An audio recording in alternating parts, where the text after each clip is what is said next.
My mother said it while carving the Thanksgiving turkey. Knife in hand, steady as ever. Your sister's family will always come first. You are always last. My father nodded. Like she just mentioned the weather. I didn't cry. Didn't argue. I just said, good to know. That was it. That was the moment I stopped waiting for them to see me. I pulled my money back. My time back. My plans back. I built a separate life, a separate future. And when their family emergency hit harder than any of us expected, they showed up at my door together. They actually thought I would open it. But let me back up, because you need to understand how I got here. Growing up in my house, there was this quiet ranking system. You could hear it in everything. The way footsteps changed depending on who walked through the door. How conversations got louder when my sister Charlotte entered a room and went quiet when I did. Nobody said it out loud. They didn't have to. The hierarchy lived in the small things. When Charlotte turned 16, the whole driveway glowed. I'm not exaggerating. My parents parked a brand new car under the streetlight, the paint catching every shimmer. They stood beside it with a camera, waiting for her to come outside. I watched from my bedroom window as they handed her the keys. My mother's voice cut through the night air, sharp with pride. Your future is worth investing in. I remember standing there, fingers pressed against the cold glass, wondering what made her future more valuable than mine. What had she done that I hadn't? We both got good grades. We both helped around the house. But somehow, she deserved a car, and I deserved, what exactly? 6 months later, on my 16th birthday, I got a kitchen table. Overhead light humming. Small cake. No candles. No surprise waiting in the driveway. Just my father sliding a card across the counter. We're proud of you, it said. Printed letters. Generic. I smiled anyway. I knew the script by then. Charlotte got the spotlight. I got the quiet nod. College followed the same pattern. Charlotte got checks for tuition, books, an apartment near campus. I got a lecture about responsibility and the satisfaction of earning my own way. You're independent, my mother said, like it was a character flaw I'd chosen. You manage fine. So I did. I stocked shelves at a grocery store at 5 in the morning. Wrote code for small freelance projects at night. Saved every dollar I could for community college. I remember one particular morning at the store.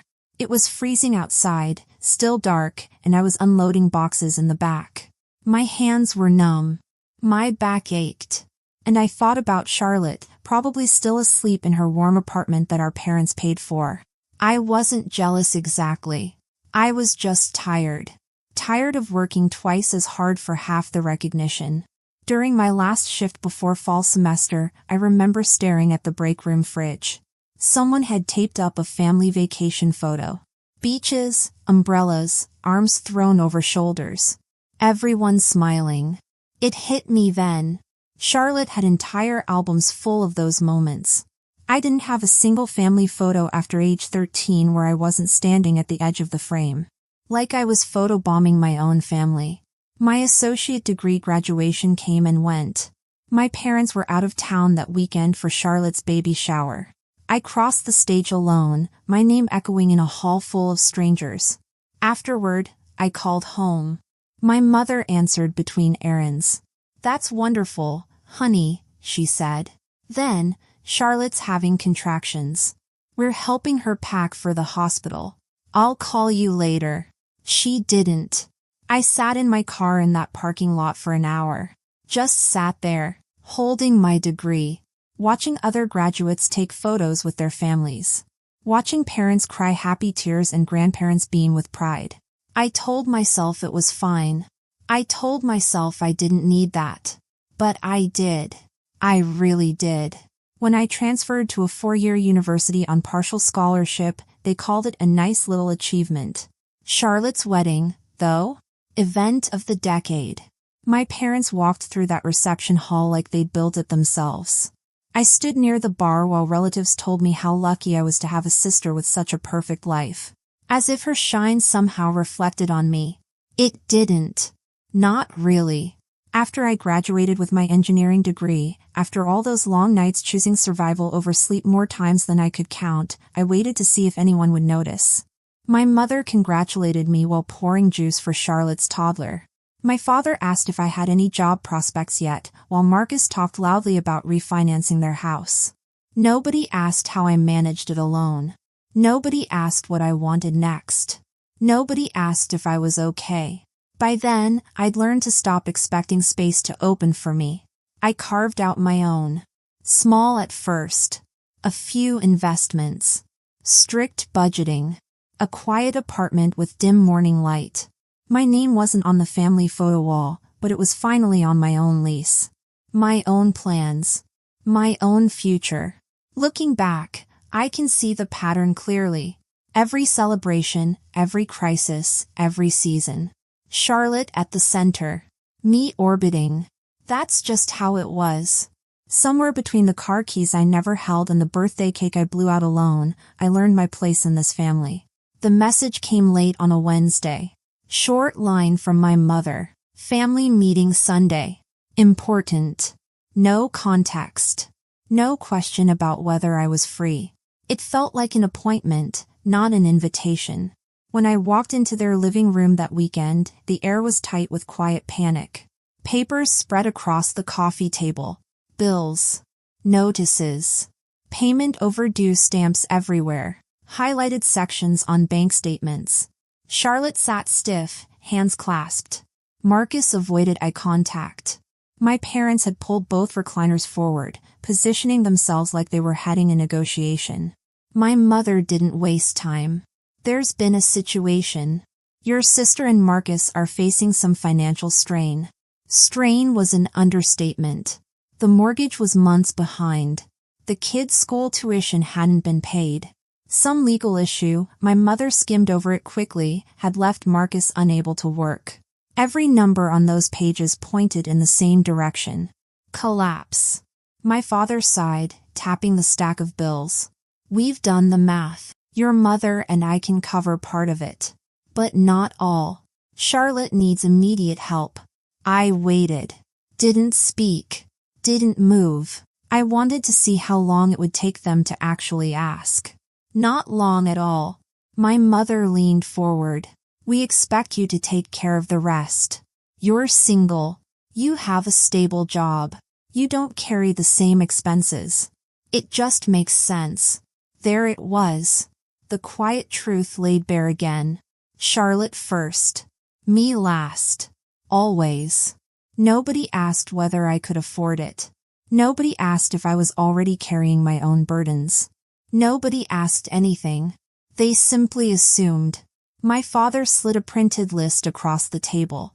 This is what we need covered immediately. Mortgage catch-up. Tuition payment. Legal retainer. Monthly estimates highlighted in yellow. Expected. Assigned. Mine. The numbers blurred together. $43,000. That's what they wanted. Just like that. Like I had it sitting in a checking account waiting for their emergency. Charlotte whispered, "We really need you, Cassidy." As if need itself was currency I owed. The room blurred at the edges. The ticking clock. The faint hum of the refrigerator.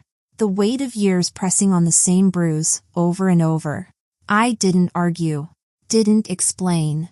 I just looked at the numbers, then at them, and let the silence settle. They expected me to pay. I only said, "I'll need 24 hours. The drive home was strangely quiet. No music. No podcasts. Just the low hum of my old car and the echo of my mother's voice circling back in perfect clarity. You're always last. It had been said in passing, tossed across a dinner table like a napkin. But it lived deep in the walls of our house, in the pattern of every choice they'd ever made. That truth had finally spoken itself out loud. And now they wanted me to forget it because they needed something. I parked. Locked the door. Stood in the stillness of my apartment. Clean. Sparse. A place built by my own hands, my own money, my own choices. For years, I'd carried their expectations quietly, without protest, because resistance felt pointless. But the silence now felt different. Charged. Clear. I opened my laptop. First, accounts. Checking. Savings. Investment portfolios. The numbers didn't surprise me. I'd memorized them the way some people memorize birthdays. Years of controlled spending, strict budgets, automatic deposits into long-term funds. I'd lived like someone who always expected the world to forget her. And that discipline had built a foundation nobody in my family knew existed. My fingers moved steadily. I separated everything. New folders. New labels. Personal. Private. Secure. Then I pulled up statements. Months, then years, then the whole archive. I dragged them into a fresh folder on my desktop. Independent. That's what I named it. It felt accurate. On the other side of the room, Claire set down a bag of takeout. She didn't speak. Didn't ask. She just watched me the way she always did. Quietly. Without assumption. When she finally crossed the room, she placed her hand on the back of my chair. You're not choosing against them, she said softly. You're choosing for yourself. I didn't answer. But the words settled in my spine like alignment. I opened a spreadsheet next. Columns. Formulas. Projections. I mapped out exactly what they'd asked of me. Mortgage catch-up. School tuition. Legal retainer. Estimated monthly overflow. Numbers don't lie. And these numbers weren't a request. They were a restructuring of my entire life to save someone else's. For years, they dressed it up as love, responsibility, family duty. But I'd been paying full price for a place I was never allowed to sit. The cursor blinked. I added another column. Terms. If I helped, and I wasn't sure I would, it wouldn't be the way they expected. Not charity. Not sacrifice. Not the old cycle where pain was the price of belonging. I drafted the framework slowly. A loan. With interest. A 5-year repayment plan. Mandatory financial counseling. Mandatory family therapy. Written acknowledgement of the favoritism I'd lived under for nearly 3 decades. A new structure for every future request. Written proposals. Clear limits. No guilt. Each condition was clean. Neutral. Administrative. Nothing vengeful. Everything fair. I printed the draft and set it aside. Then I reached for the next layer of the plan. Boundaries. I scrolled through my banking apps and removed every auto payment connected to family expenses. Old holiday contributions.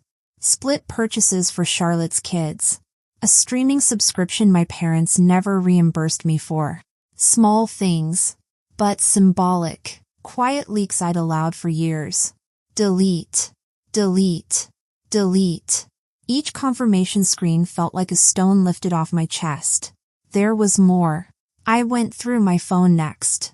Old text threads where I'd said yes when I meant no. Where I'd apologized for things that weren't my fault. Where I'd smoothed over their mistakes with my time and money. I didn't delete them. I just read them. Really read them.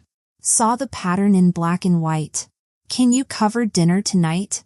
Can you watch the kids this weekend? Can you help with the down payment? Always can you. Never would you mind. Never is this okay. Just the assumption that I would. That I should. That it was my job to fill in the gaps they left. I went to my email next. Typed a short message. Saved it as a draft. If things escalated, I'd send it without hesitation. Simple. Firm. I will not assume responsibility for decisions I did not make. My apartment was silent except for the soft hum of the heater kicking on. Claire sat on the couch now, legs folded beneath her, watching me without interrupting. There was no pity in her eyes. Only recognition. You've been holding your breath your whole life, she said gently. Tonight's the first time I've seen you exhale. Maybe she was right. My shoulders felt lower. My jaw unclenched. I returned to the table, gathered the printed pages into a neat stack, and placed them inside a plain folder. No dramatic labels. No markings. Just order. I imagined the scene tomorrow.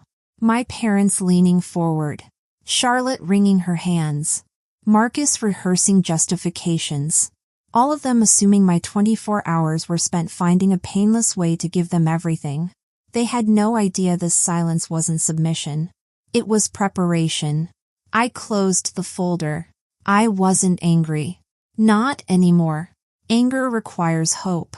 Hope that someone will see you, choose you, treat you differently. I didn't hope for that now. I only wanted truth, structure, and a life that finally belonged to me. Claire's voice softened. What happens tomorrow? I slid the folder into my bag. I tell them no, that I don't fix what they break anymore. And if they don't understand, I looked at her. Then they'll learn. The same way I did. Alone. They were already seated when I arrived. Same living room. Same recliners pulled forward. Same stack of bills spread across the table like an altar built for urgency. But this time, something was different. I wasn't carrying guilt. I was carrying a folder. Claire walked beside me, quiet and steady. She took a seat near the window. She wasn't there to argue. She was there to witness. My mother clasped her hands. Good. You're here. We can sort it all out now. My father exhaled with relief. We knew you'd come through, Cassidy. Charlotte gave a trembling smile. We really appreciate this. They were thanking me for a decision I hadn't made. I sat down, placed the folder on the table, lifted the cover. Bank statements, investment summaries, retirement allocations, target date portfolios, stock option agreements, all neatly arranged. The room shifted. My mother leaned forward first, eyes narrowing. What is all this? I slid one page toward her. Context. My father reached for another, scanning the numbers.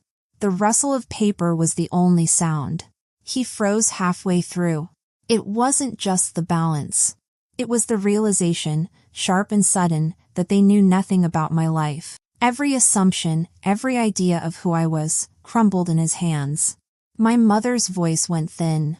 Why didn't you ever tell us you were doing this well? You never asked, I said. Silence dropped. Clean and absolute. I pulled out the next document. The loan terms. Marcus leaned forward, brow furrowed. Is this a contract? I nodded. If you want financial help, it won't be blind sacrifice. It'll be structure. My mother recoiled. Structure? For family? For adults, I corrected. My father scanned the page. His hands shook slightly as he read. 5-year repayment. Interest. Monthly installments. Financial counseling. His voice cracked on the last words. It's standard, I said. If I help, you learn how not to need me again. Charlotte stared at me, eyes wide and wounded. You're making us sign something? We're your family. You made me responsible for your decisions, I said calmly. This prevents that from happening again. Marcus bristled. This doesn't feel fair. I cut in. It is fair. He went silent. I continued. There's more. You'll attend therapy. Not to assign blame, but to understand the system we've all been living in. My mother stiffened. We're not dysfunctional. You told me I was always last, I reminded her quietly.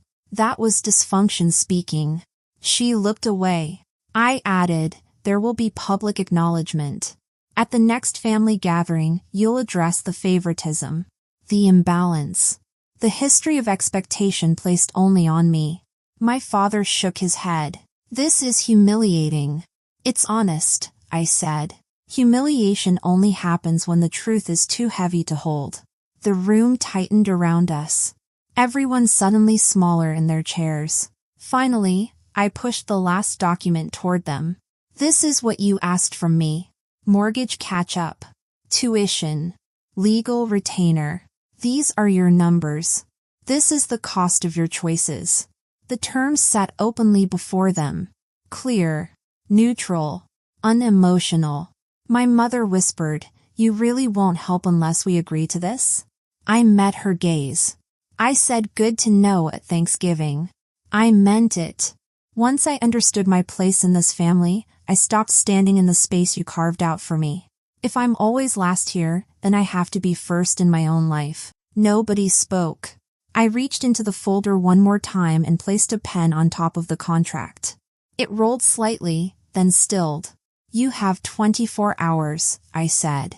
"The same time you gave me." My father swallowed hard. "And if we say no?" I stood, lifting my bag. Claire rose beside me. "Then you handle your own emergencies," I said. Just like I learned to handle mine. I walked to the door. Behind me, the room stayed frozen. The call came 3 days later. My mother. Her voice was different. Smaller. "We've talked," she said. "We'll sign." I didn't feel victorious. I just felt tired. "Therapy starts next week," I said. "I'll send you Dr. Rachel's contact information." "Cassidy," she started, then stopped. "We didn't know. We really didn't know." "I know," I said. And I did. That was maybe the saddest part. They genuinely hadn't seen it.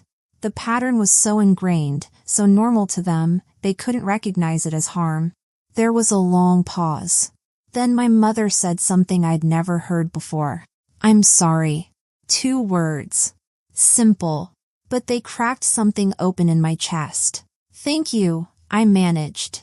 "But sorry doesn't erase 28 years. That's why we need the therapy." "I understand," she said quietly. After we hung up, I sat on my couch for a long time. Claire came home, took one look at my face, and sat beside me without asking questions. She just held my hand. "They agreed," I said finally. "How do you feel?" "Scared," I admitted. What if they go through with it and nothing actually changes? What if they sign everything and still don't see me? "Then you'll know," Claire said. "And you'll move forward with that knowledge. But at least you gave them the chance." She was right. I'd set the terms.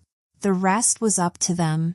6 months passed before I walked back into that house. Not for a crisis. Not for a demand.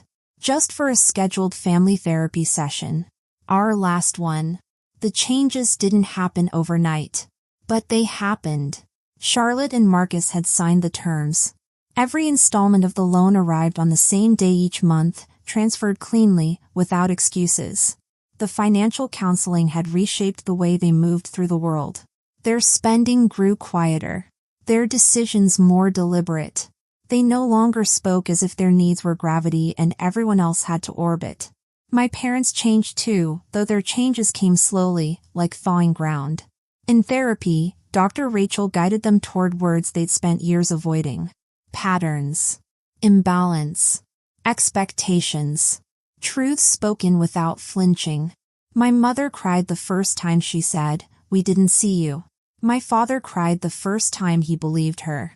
The hardest session was when Dr. Rachel asked them to list memories of me. Specific ones. My mother struggled. She talked about Charlotte's first steps, her graduation, her wedding. When it came to me, she went quiet. My father mentioned my engineering degree, but couldn't remember where I went to school. "She went to state," I said quietly. "Same place Charlotte went.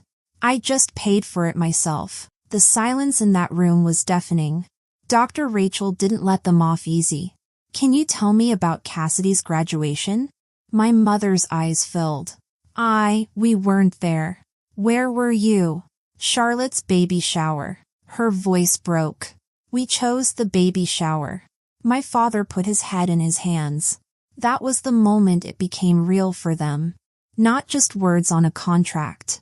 Not just therapy exercises. Real. And me? I wasn't angry anymore. Wasn't waiting anymore. My life had widened. I'd moved into a brighter apartment in the city.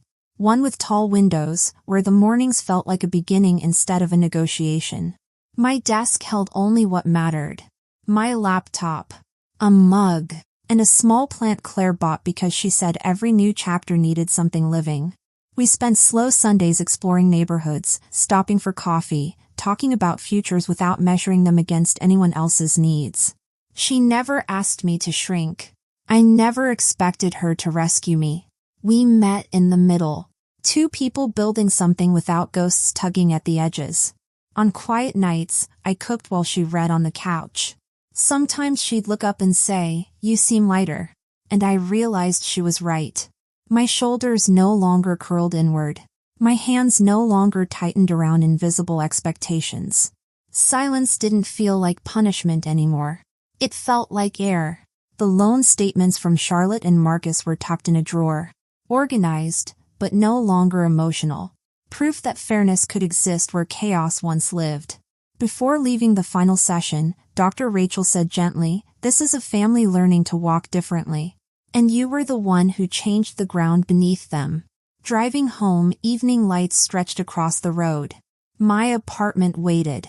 Quiet. Warm. Mine. For the first time in my life, nothing felt borrowed. I placed my keys on the table, the metal soft against the wood. Nothing like the glittering set my sister once held in that driveway. This set was quiet. Earned.